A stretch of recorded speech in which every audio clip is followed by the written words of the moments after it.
thanks, Jamie. And I remember being so intrigued about why you chose to go with kindness instead of happiness, right? Because kindness is something you can choose, and in some ways we've reduced happiness to this feeling. Mm. Um, yeah, so I've been like obsessed with the concept of happiness, and happiness, I would argue, is a contested emotion. And it's also an emotion, kind of the framework that I'm using is that it's hypercognized. It means that there's a lot of cultural baggage that is connected to how we define happiness, how we perform happiness, when or when not we can even feel happy. But so this has kind of led me to this kind of looking through what did happiness mean in the founding era for even like the American dream is that we are entitled to the pursuit of happiness. Yeah. Right? Go back to Thomas Jefferson. I totally agree with all of these things that you're saying of this happiness journey and how it's so tainted right now, that word. And I want to deep dive into the research that you've done and you found. Here's the gist of it. Thomas Jefferson uses this term pursuit of happiness, and for a long time, scholars have in some ways accurately connected that to John Locke, right? Thomas Jefferson is reading John Locke, essays on human understanding, and he's using happiness basically as a fill-in for property. Right? It's Mm. kind of been reduced to like, okay, he's really talking about property. Hmm. But actually, I mean, I think a new wave of research, really diving into happiness, Jefferson is really pulling from this tradition of Stoic philosophers of like classic philosophy, Aristotle and Cicero, even William Blackstone later on in England. But the root of like happiness is this Greek word eudaimonia, and I don't even know if I'm pronouncing that like eudaimonia. Um, and what it comes down to is that is a an experience of human flourishing in which I choose to align myself to the laws of nature and to nature's God, and I pursue virtue. And in that process of becoming, like, is happiness. So when we're talking about pursuing happiness, I really think at a base level, at least as originally conceived in this context, happiness is this pursuit of um, holiness, of virtue, of becoming, reaching the potential of our creation. It's a lot deeper than just like I feel good, Yeah. right? Or like smiling. Right. And that it gets tricky because there's some shifts that'll happen culturally where I think we do like micromanage happiness and there's this anxiety to regulate it. And so we've created cultural scripts where we perform happiness. And one Mm. of those is like, how cheerful am I? How smiley am I? Yeah. I have letters of people in the 1800s saying, you know what, I need to smile there. They're going to think something's wrong with me. Wow. And so that kind of makes its way into things as well. Wow. And how, as you do this research, do you see that coming out in raising five girls? Oh, yeah, that's a hard one. You just went right. Yeah, I think and this term is maybe like it has a negative slant to it, but it's a term that I'm using, and it's just this concept of emotional surveillance. Like if I have this script of happiness that needs to be performed, and you're not performing it, uh, it's going to reflect poorly on you, and it's going to reflect poorly on me, and I sometimes I feel like I have expected my daughters to like perform a certain way, right? I mean, we've all been there at church with the kids who are like anything but happy, and when we feel this pressure to be a happy family, I think we take that out on our kids sometimes, instead of recognizing that. There are ebbs and flows and like emotional states and displays and different triggers, and it's just so much more deeper than like I'm smiling right now, therefore everything is okay. Yeah. And it helps me to see kind of just like the long game of raising humans, to actually pursue happiness, not just to perform whatever they think it is when they feel they should. Yeah. And So let's deep dive a little bit into Joseph Smith at 14, and we talked a little bit about this on the church history tour of like his reasoning to go into the sacred grove, and your perspective on that pursuit of happiness along with that. yeah, that's interesting.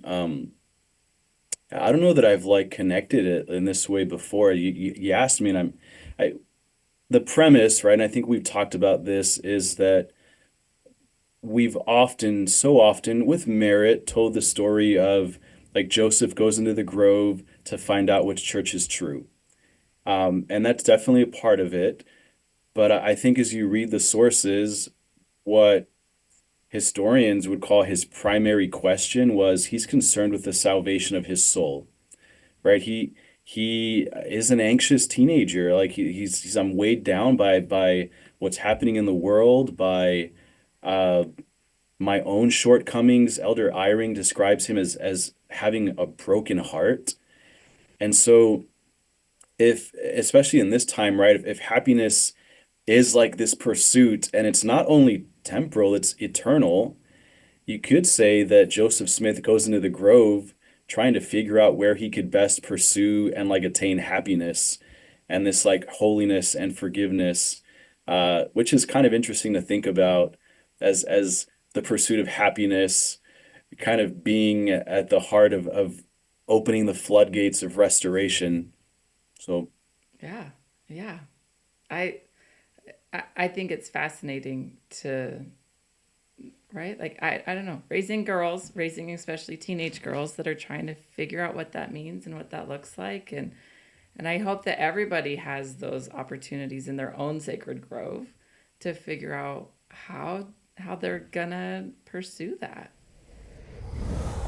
it's if happiness is also equated to other things. Like I think holiness is a big one as you kind of look back to these like synonyms for happiness. I think we've kind of lost. It's a lot easier for me to find and express and experience happiness when I understand other things that it's connected to that I do have control over in some ways, as opposed to it's something that I either feel or I don't, like right now. Because what if I do what I was asked to do and I don't feel what I think I should feel? Yeah. So what do That you do in that situation? I mean, I think unfortunately, I mean that type of situation can be really discouraging, and it might cause people to turn away from their faith or to question their faith because I should be feeling this, right? Happiness. But maybe I need to take a step back and really get at the heart of what is happiness, right? What does it mean to pursue happiness and to become something through the grace of the Savior? But I love it. So section 117, the Lord basically says, "Hey, you know what? I see you, Oliver, and I'm going to remember. Your name will be held in sacred remembrance for generations." And this is the part that I really just love is 117 verse 13. And when he falls, he shall rise again, for his sacrifice shall be more sacred unto me than his increase. And I hadn't made the connection that it's Sarah Granger Kimball, right? Oliver Granger's daughter. But a huge she's an influencer in Nauvoo, and she's plays a key role in gathering the sisters to organize the Relief Society um, in Nauvoo. And it says that, but his sacrifice was worth it. And how we as parents sometimes are doing all that we can do and maybe a little bit blind, maybe not really knowing what we're doing, but our sacrifice is worth it. And our kids can raise to be amazing kids. And I love that connection that you made for me on this trip of that pursuit of happiness, how the eternal plan of happiness is so much bigger. And if we can step back and see that plan of happiness and how that can affect you.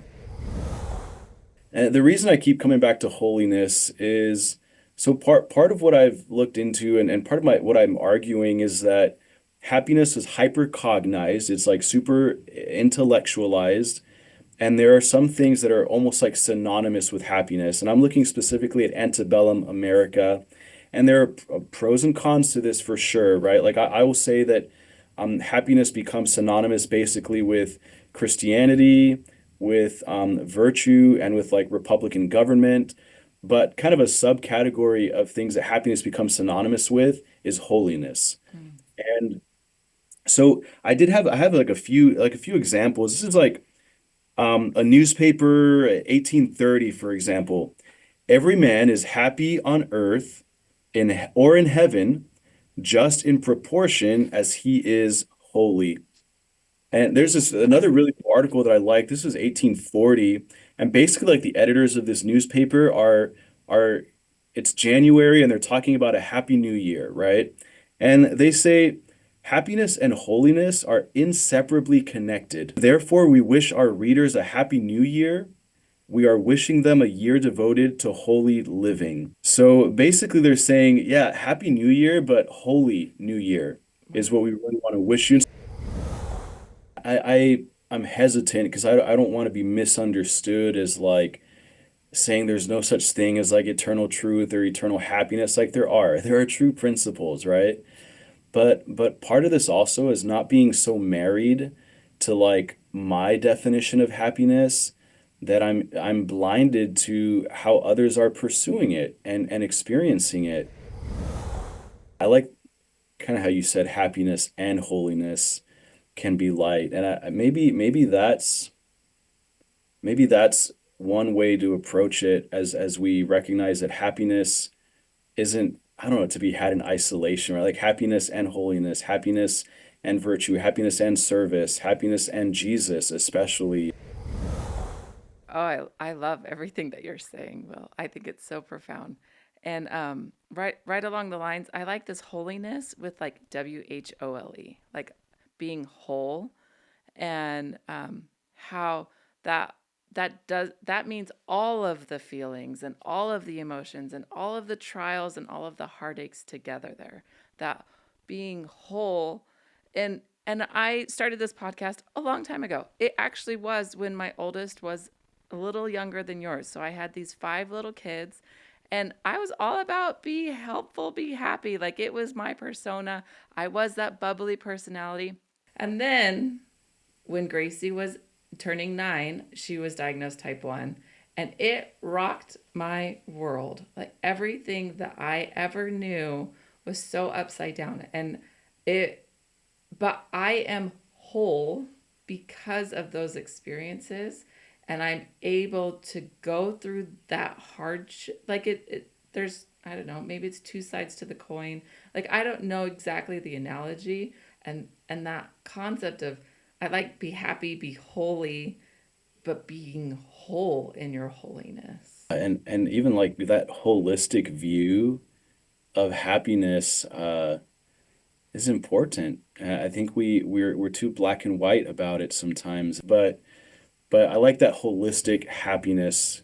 It's a lot healthier than I have it or I don't. Yeah.